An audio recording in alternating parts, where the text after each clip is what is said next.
Okay, welcome back to tutorial 2. Today we will be looking at understanding matrices and how to plot in Matlab. Okay, so all right, so here I have opened up the header format, and again, just for time, I'm not going to fill the top in, but again, you should. Okay, why don't I save it? Save it in downloads as Matlab tutorial 2.m. Okay, and again, remember, no, it can't start with numbers and no spaces. Okay, and maybe that I'll just put the title up here. Okay, so Matlab tutorial 2. Cool. Okay, so what we're going to look at is understanding matrices, because that's pretty much what Matlab is really good for. Okay, so I'm going to show you a few things. First one is T is 10 seconds. This is a 1x1 matrix. Okay, if I do capital T, 10, 12, 14. Oops. Semicolon. This is a 1x3 matrix. Okay, so I like to put brackets on there. Now, if you notice, there's a squiggly red line here, and if you go to line 27, over here, there's this. Okay, if you intend to specify expressions, whatever, use parentheses instead of brackets. Okay. However, I always have used brackets to help me define what a matrix, okay, that I'm using is. All right. So again, little t is a 1x1, and I use brackets to define that for me personally. You don't have to in some cases, but I like to. Okay. Again, semicolon I put on there so it doesn't spit to the command window when I run this line by line. And this one is a 1x3, meaning there's one row and 3 columns. Okay. So if we make another matrix, 10, oops, then I put a semicolon, that will go down to the next row. Okay, 12, semicolon, 15, semicolon, 25, semicolon, 30. And so this is a 5x1 matrix, 5 rows, okay, and only 1 column. All right. Then let's make a big one. 1, 4, 6, semicolon, negative 10, oops, put it right here, negative 10, 12, 15, semicolon, 15, 30, 45. This is a 3x3 matrix. Okay. And what I'm going to do is I'll run this to show you. Let's go up here, click run. That'll run line by line. Again, parentheses, or sorry, percent signs are comments. They won't be read. I'm going to dock this so you can see. So here's our interface, and I'm just going to scroll down so you can see my entire matrix here. Click enter. And if you type B, you see that it's 3 rows and 3 columns. If you type A, it's only 1 column, but 5 rows.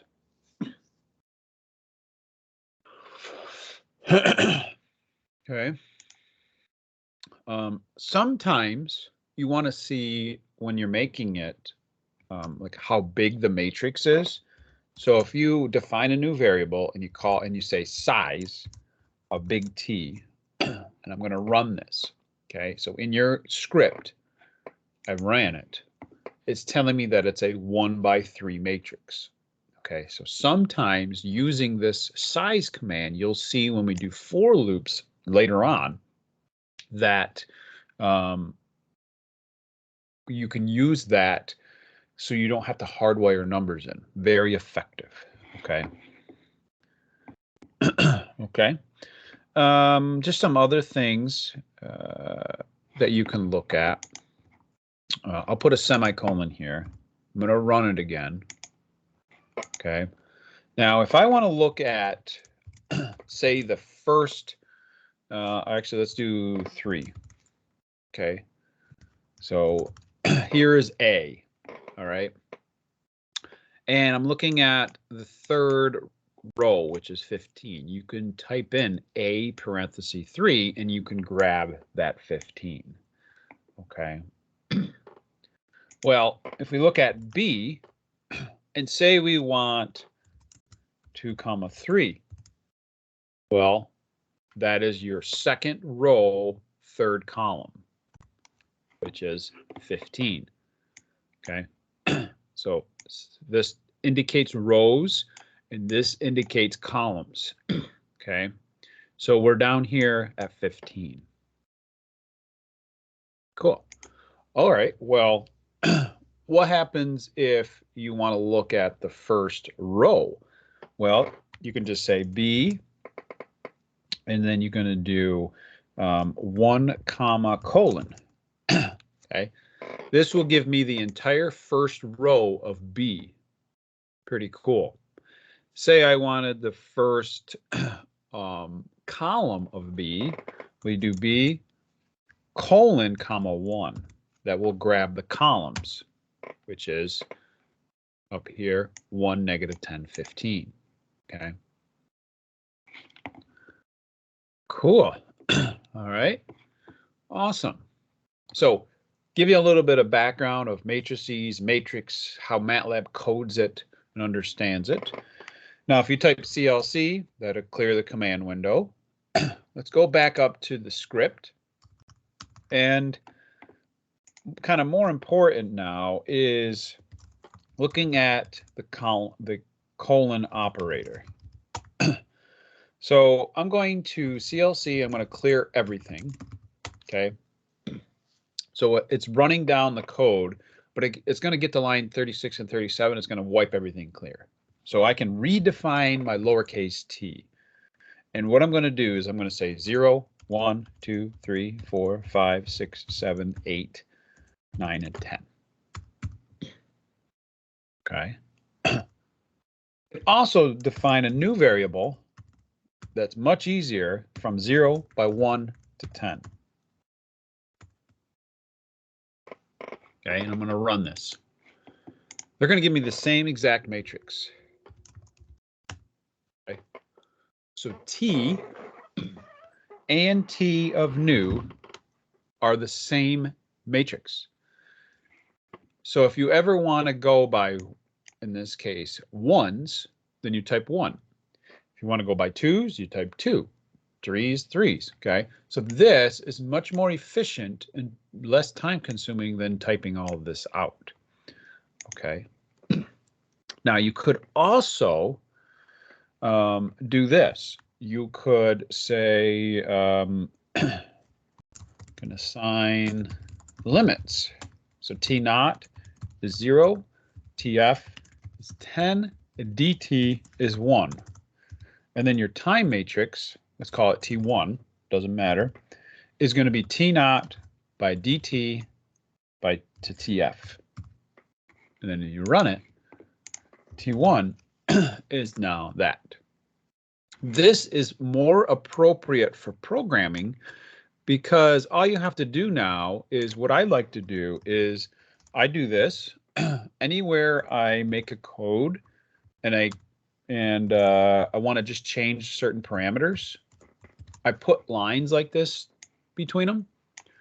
So I know that I only have to change these 3 and I will automatically like update the rest of my code. So like I can change this to 5, rerun it, type T1, and it now starts at 5 by 1s to 10. Okay.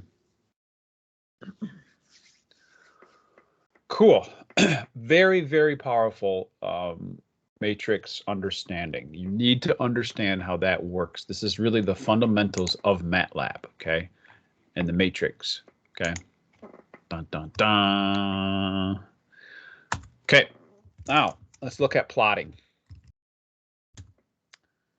Let's define x. Let's go from 0 by 0.1 to 10. And then we're going to define y is x squared. Okay. Now, you may have noticed something. I had to put a dot or a period right here before the caret. And that is a Matlab thing, because what I want to do is I want to take x and I want to square it, meaning I want to square 0, then I want to square 0.1 and then 0.2. So in order to do that correctly, you need to put the dot here. Okay, if you don't, let's see what happens. Okay, you get an error. It says incorrect dimensions for raising the matrix to a power. Anytime you see this type of error or a similar error where you see the dot, okay, issue here, it says use this, put the dot here, okay, because this is a matrix. If I say x, okay, let's make it smaller so you can see it. Let's go by ones. Let me rerun it. X.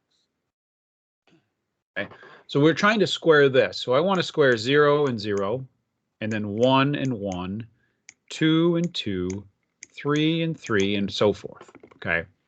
In order for Matlab to know that you want to do that correctly, is you got to have the dot, and it will actually tell us that it will take this like cell in that matrix and multiply it by that cell.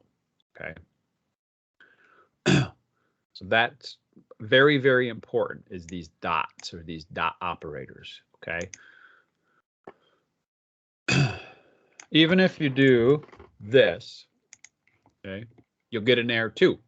All right. So anytime you see this, it says use the dot. Put the dot in there. Okay, because it'll tell us that we're multiplying the correct cell or correct row and column to that row and column in that matrix. Okay, especially when they're like 2 by 2s or 3 by 3s, you want to make sure you do that correctly. Okay. Cool. So now we've created x, okay, and we've created a y. So we can plot y versus x. And it's pretty cool, pretty easy too. All you want to do is we want to create a new figure, and that's how you type. It's going to be, you're going to see a graphic come up that's figure, and this parenthesis, whatever number you have in here, is the figure number. Okay. I see a lot of students will capitalize F. Don't do that. Or they'll have a space here. I think that will work. Yes, it will. I don't like to put the space, but I know if you put a capital F, it doesn't work. Okay. So you're going to get this undefined. So define a new figure, which creates a new graph. Then you're going to type plot. Then you're going to do the x axis first, so x, and then it's going to be comma y.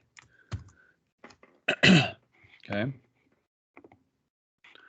And then run it. And you have created your first Matlab graph. Very simple. Okay.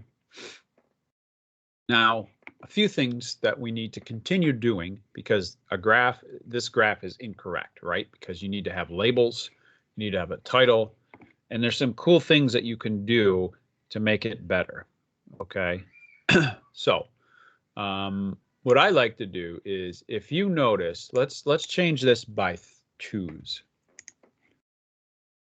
You see how it's kind of like choppy, like it's not very smooth, like here's a straight line, a little straight line. Well, you can improve that by making your x smaller increments. So I'm going to go by 0.1.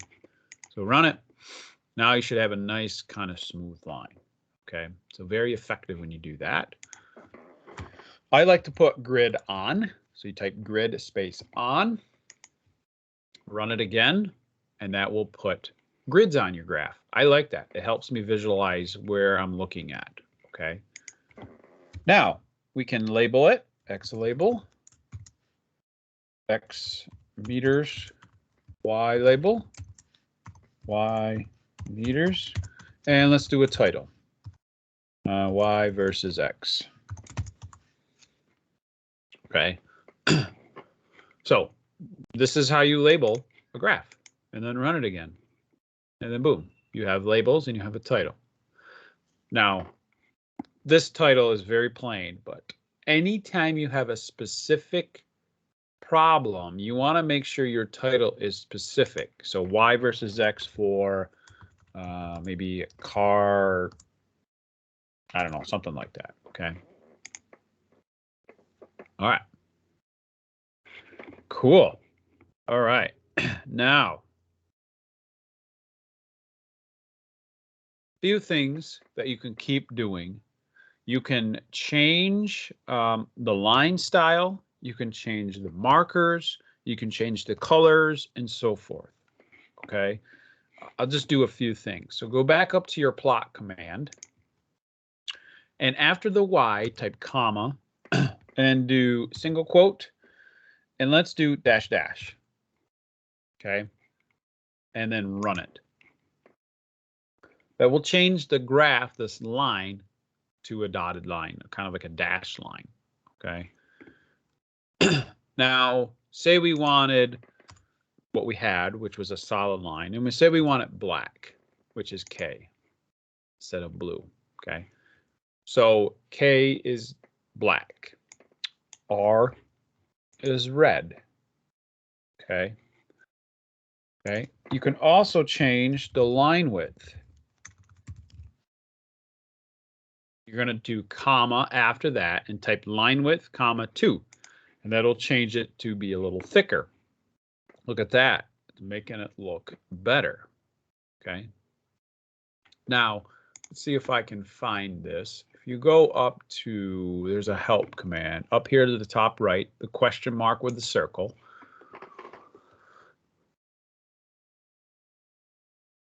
And then in the documents, you type, let's type plotting or plot.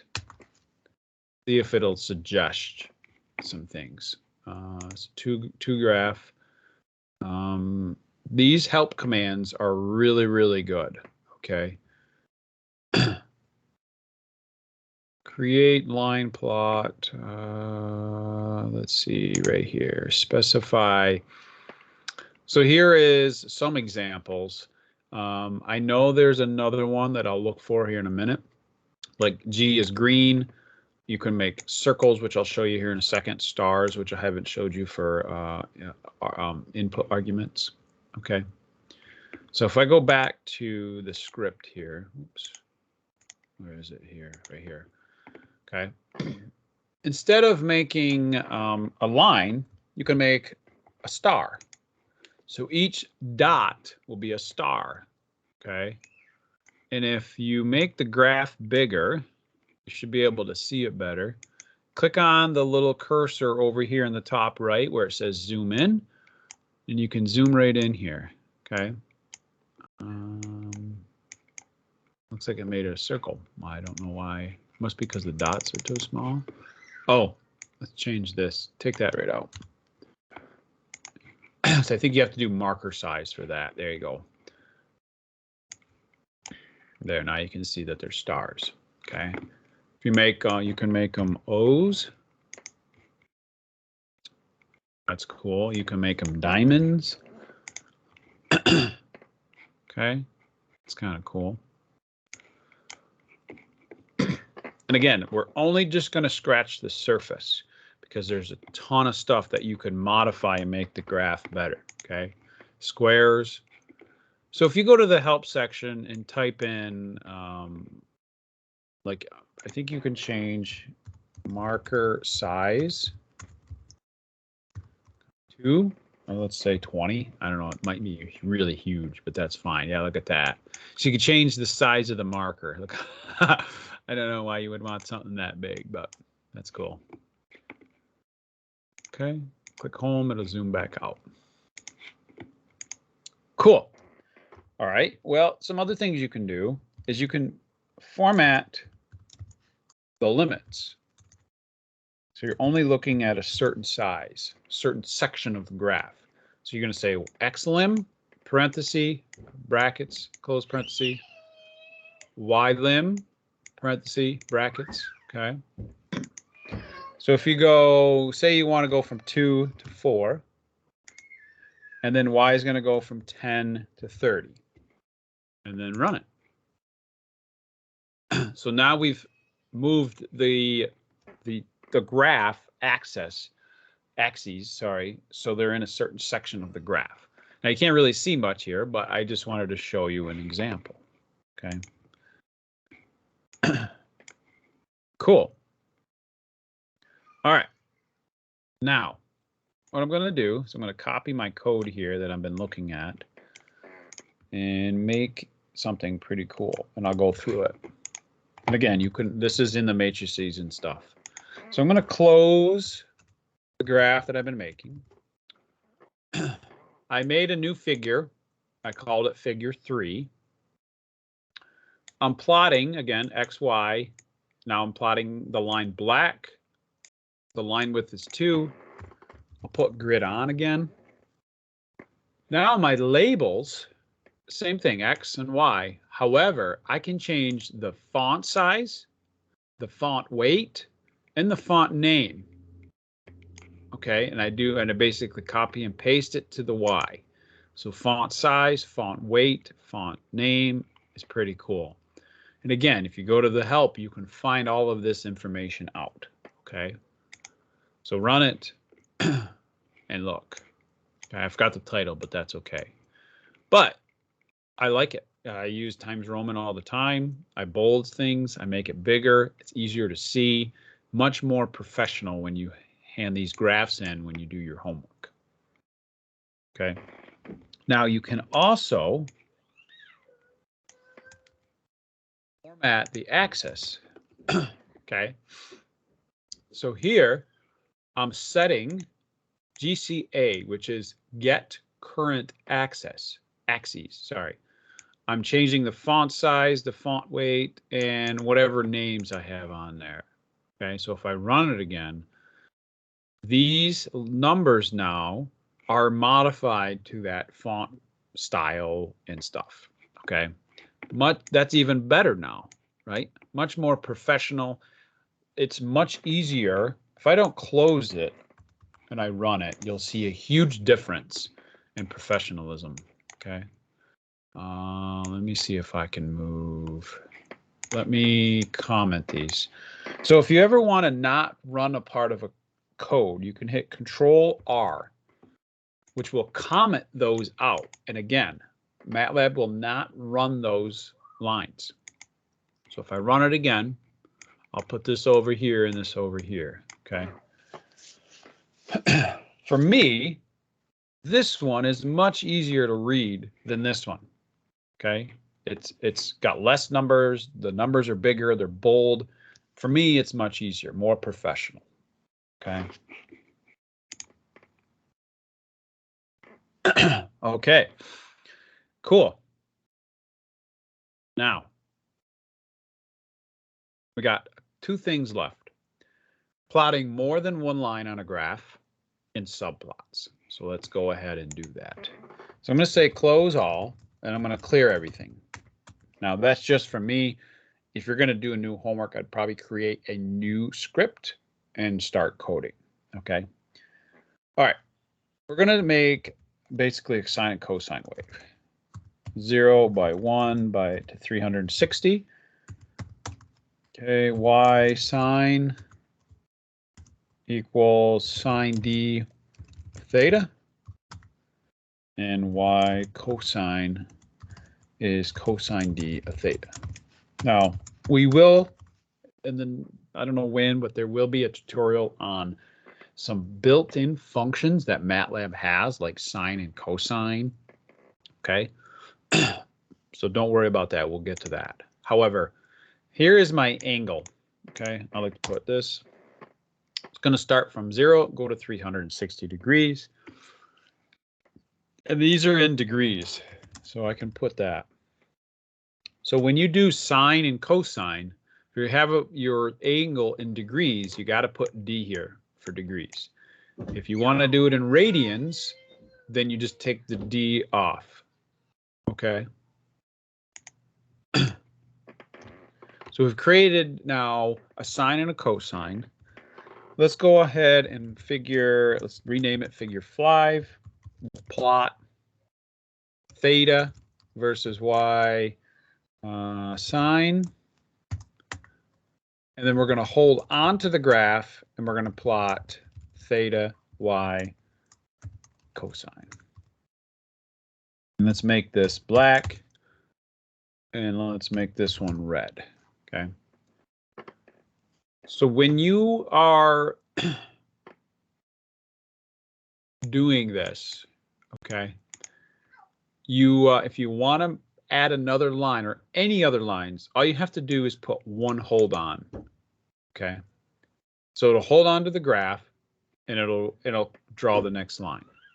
So if you click run, okay, we have now created 2 lines on the graph. Okay. If you don't put hold on, watch, I'll comment this line out so Matlab won't run that. You run it, you only get 1 line. Okay. A lot of students forget about this trick. Okay. So you run it and you now have 2 lines. Okay. Okay. So that's adding more than 1 line. Okay. Now let's look at subplots. All right, and this one will be this will be one on top of the other. And you'll see here what that means. So let's make a new figure. Let's call it figure 8. Doesn't matter. And we're going to make a subplot. So subplot 2, 1, 1. We're going to plot theta versus y sine. Okay.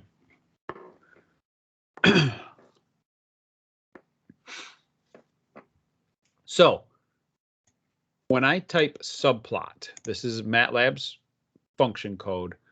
I'm going to make 2 subplots. Okay. I'm going to plot on the first subplot, which is the middle number. And this kind of tells you the orientation. Okay. So let me show you. So I'm going to run this. Okay. So this created figure 8.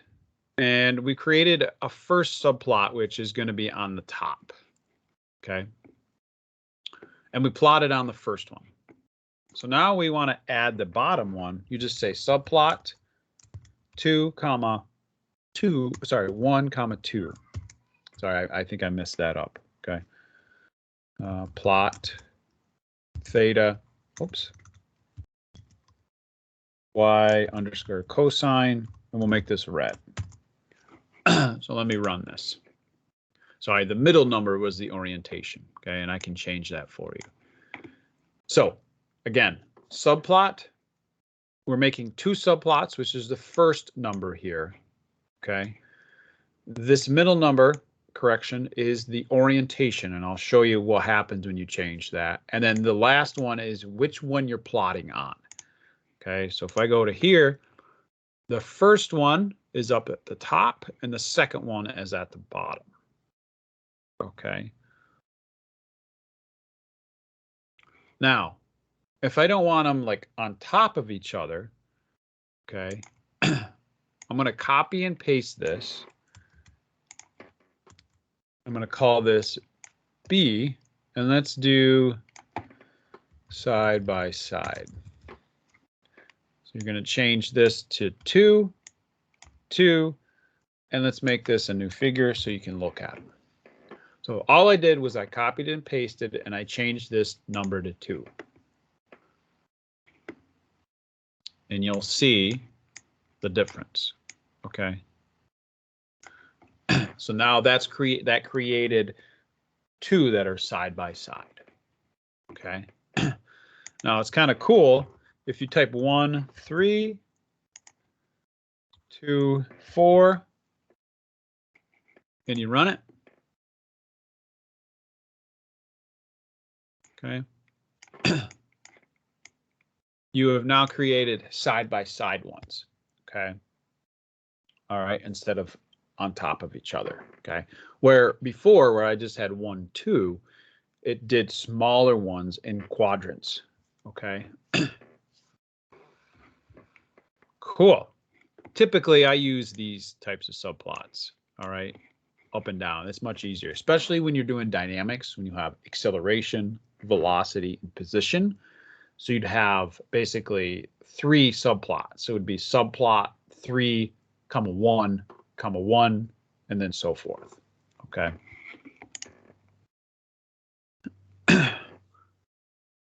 Okay, cool. And again, you go to the help. The help is fantastic. Just type in like plot or whatever and look. It gives you examples of how to do this. You can just copy this. Sometimes I do it. I copy this code and then I bring it in. I sometimes make a new script, paste it, and run it. And I just call it whatever, some random thing. So I can see what they've done. I'm like, oh, okay. So then I can modify my equations and then boom, it's done. A lot of this is finding code that's maybe existed, copy and paste, and try it. Okay. Also, you can, in the command window, you can say help plot, enter. Okay. And it will actually give you right in the command window how to like help and plot. And actually, this is perfect. Okay. This is what I was looking for right here. These are the different line colors. So blue, green, red, cyan, magenta, yellow, black, white. And then these are all the basically the symbols, point, circle, X, plus, and so forth. These are the lines. Okay. So these are going to help you a lot when you do your graphs. Okay. So again, here's an example. I think this is the example that we just copied. Okay. And then if you want to go into some other ones, which we'll get to in different tutorials, for example, like plot YY, which I haven't talked about yet. Should give you, let's see, I click documentation for plot YY. I'll briefly talk about this. This actually creates 2 y-axes and an x. Okay, so if you copy this, and again, this is what I do a lot, and I'm just going to delete all this, paste it, and run it. It now, like you can see that it shares one x-axis, but 2 different y values. Okay, so in summary, today's tutorial talked about matrices, rows, columns, how to find the sizes, how big they are. We talked about colon operators to make your matrix. Okay, especially, for example, I do a lot of stuff in dynamics, so we do a lot with time. So usually we can make a matrix for time. Again, try to not hardwire your numbers and like assign initial values or final values of your time step. So now your matrix automatically updates. Make sure if you're doing matrix multiplication or division, you put a dot here because it's got to know which cell, the correct cell to use. Okay. Then we talked about plotting, single plot lines, how to put labels, how to put limits on there, how to change your font, how to then add another line to the graph, then how to do subplots. Okay. Ton of information in here. But this is very, very powerful stuff. All right. Thank you very much, and I will see you in the next one.